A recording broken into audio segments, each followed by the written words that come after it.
Sizda dardlar boshlandi, tug'ruqxonadasiz, lekin qanday qilib o'zingizni tutishni bilmayapsiz, sizga o'rgatadigan odamni o'zi yo'q. Nima qilamiz? Dardingiz kelgan vaqtida kravatingizni biron joyini qattiq ushlab olasiz.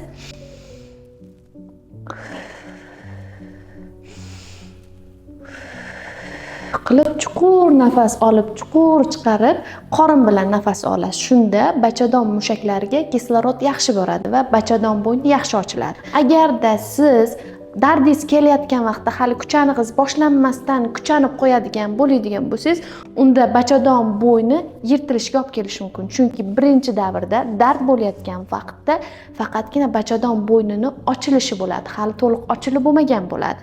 Shuning uchun birinchi davrda albatta to'g'ri nafas olib kuchanmasligingiz shart. Agarda yana sizda turish noqulay bo'layotgan bo'lsa, bir qancha mashqlar bor. Ya'ni tirsak holatida turib, chanog'ingizni oldinga, orqaga harakatlantirishingiz mumkin yoki tizzalab turib olasizda kravatga turib, demak chanog'ingizni o'ngga, chapga harakat qilib dardingiz kelgan vaqtda shu ham sizga yengillik berishi mumkin.